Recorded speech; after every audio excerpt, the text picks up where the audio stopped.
Today, I would like to discuss the single non-transferable voting system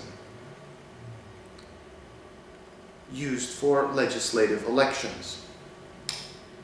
Not to be confused with single transferable vote, which will be discussed in a future video.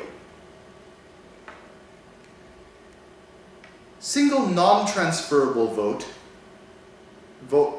voting system works like this. There are multi-seat districts, multi-seat constituencies. Let's say one seat has around 5 seats to fill, or a maximum of 6 and a minimum of 3. The candidates with the most votes, going downwards, the candidates with the most votes win. Plurality. But then it's also pluralities. This is a non-proportional system. However, I like to call it semi-proportional because the majority are represented in single non-transferable vote. Countries that use single non-transferable vote are only a few. Vanuatu, Jordan, Indonesia's upper house, and Afghanistan. Now, let's face it, Afghanistan is not really a democracy. Culturally, they just don't want it, and the government there is corrupt. So, we can't look at Afghanistan as a good example. However, they nonetheless used that voting system.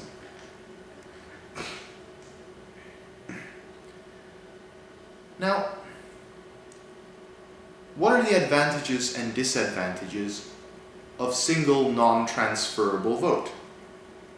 How come not many countries use it? Well, let's look at the good sides of it. First of all, the majority will be represented because you only vote for one candidate. You only have one vote that you vote for one person to represent you in Parliament, in a multi-seat district. Now, even if that candidate were to get 80% of the vote in a for example, 4-seat constituency, the 3 other candidates who got the most votes will also be in Parliament, despite how few votes that are divided amongst them are. So, and let's say it's a very contested, divided district. Let's say the top tier candidate gets like, the one who gets the most votes gets like, let's say 30% of the vote. So then the next one might have 10% of the vote, 40, and then another one might have 5, which gets 45%. And then another one might get 4%, the 4th seat, in a 4-seat district, which makes a grand total of 49. That's still a minority, but most of the country, in my opinion, will be represented in this parliament. So the majority will be represented. No matter how popular or unpopular a single candidate gets with votes, the majority it will be represented. There will be some groups that will not be represented, but some people, like I said, just don't deserve representation in Parliament. That's a disadvantage, however. Another advantage is, unlike block voting and single transferable vote, less popular candidates cannot coattail, which means they enter Parliament through the success of a very super popular candidate. Because through voting for a popular candidate, you get his allies elected as well. Unlike block voting and single transferable vote, there's no coattailing. So that's good. Even if a party leader was overwhelmingly popular in his district, he cannot help his allies get in. They all have to get in on their own rights, get in on their own mandates. Now, what is the disadvantage? Since very few countries in the world actually use this system, I have yet to analyze whether this system is good or not. I mean, it could end up with a deeply, deeply divided parliament because, as I said, candidates cannot help their allies get into parliament. Unless it's in another district and then they say, oh, that person in that district is very popular, let's vote for his friend in this one. Except for that. But other than that, I would say that, for example, 4 or 5 or 6 parties can be represented in a single district. And then there would be, many, many, many numerous parties represented. Unless, of course, it works as in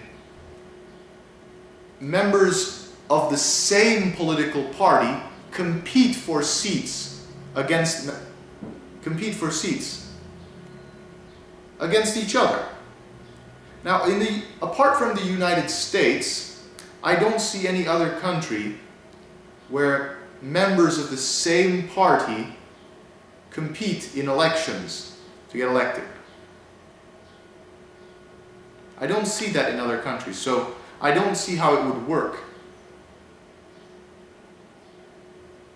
So yeah, members of the same party are competing for the same seat.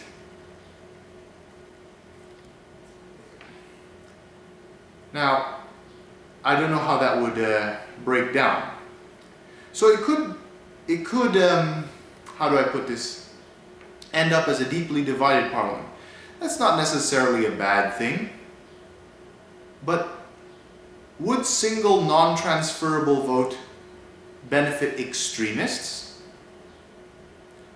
The truth is, I don't know. You could get one extremist elected in one district, for example, in one district, and the other seats go to other parties. And then his allies can get elected in other districts. Now, that would still give him sufficient amount to form a faction in Parliament.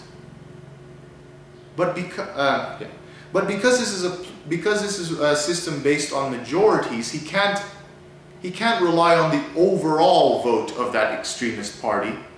The extremists cannot rely on the overall vote in the country. They can only help 1 or 2 or 3 members in each district get elected. Not have a national swing of many seats. So it doesn't mean you get from 0 to 50 seats overnight. It could mean 0 to perhaps 10 or 15 seats overnight instead of 0 to 50. I apologize, I have a bad habit of repeating myself. So, I don't know if I like this system or not. That's why I call this system semi-proportional. I wish more countries would experiment in it. It could work. Now, that's it for this voting system.